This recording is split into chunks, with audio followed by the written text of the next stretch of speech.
नमस्कार साथियों, मैं डॉक्टर सुमित सिंह आपका स्वागत करता हूं।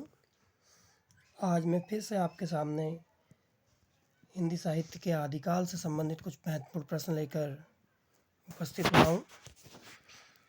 इससे पहले भी हम हिंदी साहित्य के आदिकाल के कुछ प्रश्नों पर चर्चा कर चुके हैं, तो उन प्रश्नों को भी आप ज़रूर देखिए।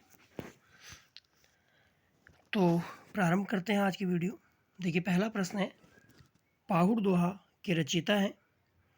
तो 4 विकल्प दिए हुए हैं, पुष्पदंत, राम सिंह, सरहपा और धनपाल। इस प्रश्न का सही उत्तर है बी, राम सिंह। अगला प्रश्न है, रीतिकाल का एक अन्य नाम है? देखिए, 4 विकल्प दिए गए हैं, मध्यकाल, श्रृंगार काल, उत्तम काल और भक्ति काल। देखिए, मध्यकाल के अंतर्गत रीतिकाल आता है और भक्ति काल भी इसी के अंतर्गत आता है। तो पूर्व मध्यकाल भक्ति काल को कहा जाता है और उत्तर मध्यकाल रीतिकाल को कहा जाता है।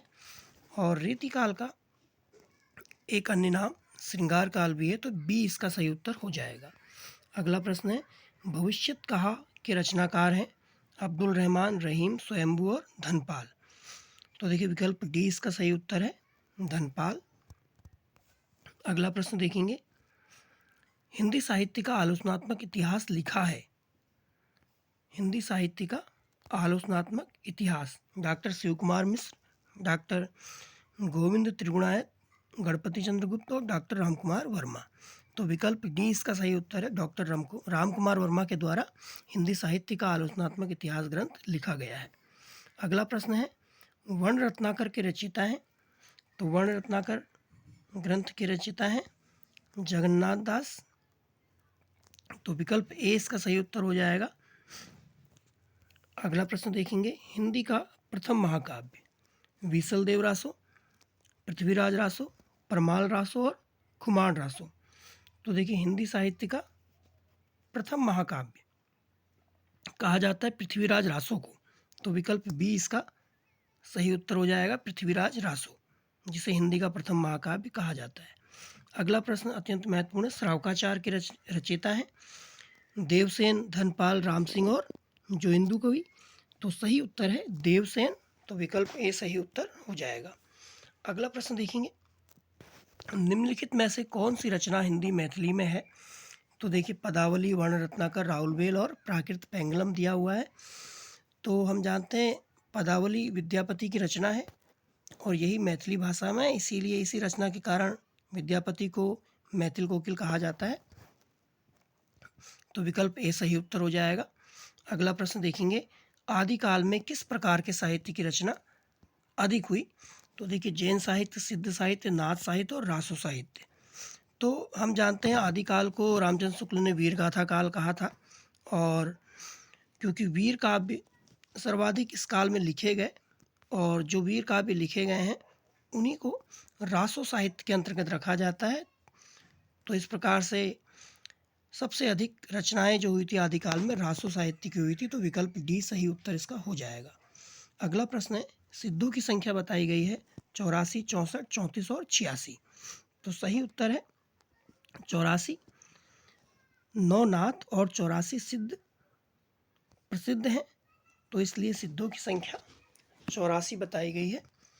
विकल्प ए सही उत्तर होगा। अगला प्रश्न है, बीसलदेव रासों में कुल पद है?